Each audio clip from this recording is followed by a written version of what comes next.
As we expected, and many other also mentioned, in particular in the past number of the videos and interviews, I mentioned that the ceasefire might be sustaining, but is very fragile for many, many reasons. There are a number of the tactics that Islamic Republic of Iran employ to deal with United States and Israeli in a totally frustrating way.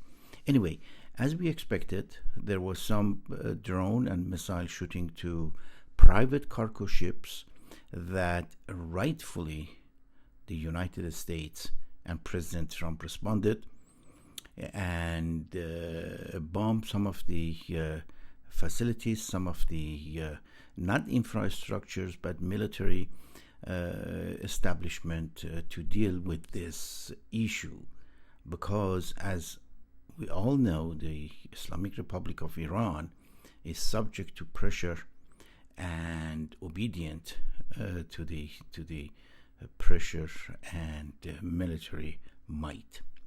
In any rate, a couple of days ago, there was an unusual, bipartisan almost, concomitant and concurrent a resolution by Congress and Senate. Four Republicans joined their Democrats colleagues and invoke one of the War Power Act resolution based on the War Power Act of 1973, Article 5. And this was very unusual. When you go back to many years after World War II, during Vietnam War, war in Somalia, Afghanistan, Iraq, Nicaragua, and some other smaller military act, there has been some, maybe by Congress, not by Senate, not by Congress, some non-binding resolution that did not need the signature of the president. They either ask for cessation of the war or military action, or they propose some restriction of funding, but none of them was really enacted in any meaningful way. This particular one is also non-binding and is not going to be enacted in a meaningful way because it also doesn't need the president signature to become a law and be enacted upon. However, it seems to be very unusual, and the question is why at this point both House decided to do this, because this is going to send a wrong signal to the Iranian, to the Islamists, with regard to the President of the United States not being supported or being backed by the Congress and by legislatives.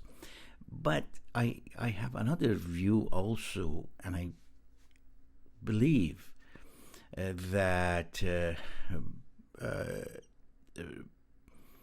Congress and Senate asking for some sort of approval for the war is also favorable, because if both based on the real fact and factual information in the Middle East and approve the war, then President Trump has much better and free hand to deal with this. At any rate, for the past couple of days, the Islamists have attacked private cargoes, ship and vessels, and also they attacked Bahrain, one of the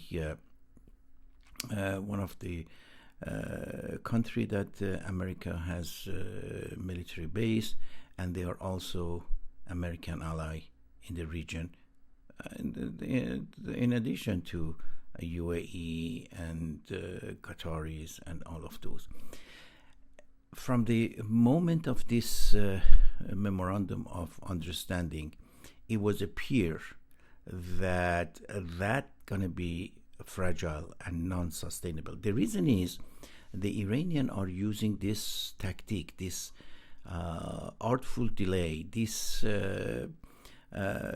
prolongation of the negotiation. They have done it since 2015, and they really managed the war, managed the ceasefire by attrition, and that attrition being artful delay, being this negotiation by Mr. Ghalibaf, by Mr. Arakchi, and then letters from the Ayatollahs, and then protests in the street, and sanctioned by the member of the Congress in Iran.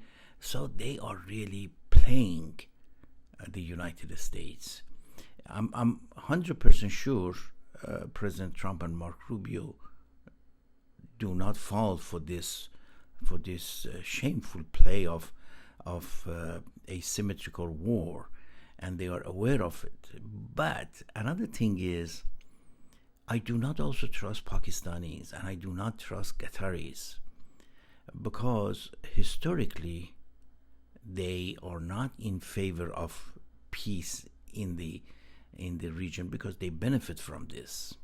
Qataris for the past 50 years has made millions. Pakistanis like a very weak and extremely ideological suppressed nation in their neighborhood, and none of them wants free Iran.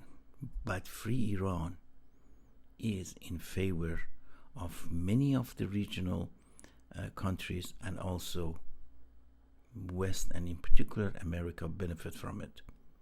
A free Iran would create a significant buffer in the Middle East, as an ally to the United States, can empower the democracy and the advancement of democracy in the region. So be aware of this artful attrition, the artful delay as a technique of attrition to manage asymmetrical war, and also manage the ceasefire. Also remember, since 2015, always the rhetoric inside Iran was tolerated by United States, that they were shouting this to America, but they were sending messages even by Ayatollah, and they wanted to have a line of communication, but at the same time they were cursing and called United States big evil and devil and those kind of things. This must be stopped. This must be stopped, to expose those lies, even if they use it for internal purposes, because the internal purposes has been damaging to Iranian, to the freedom, to the Western countries for the past 50 years. European, to my belief, has lost it. They lost the narrative, and now they are in trouble. And this trouble gonna be a deja vu of 1930. Follow this narrative at alirahimibook.com.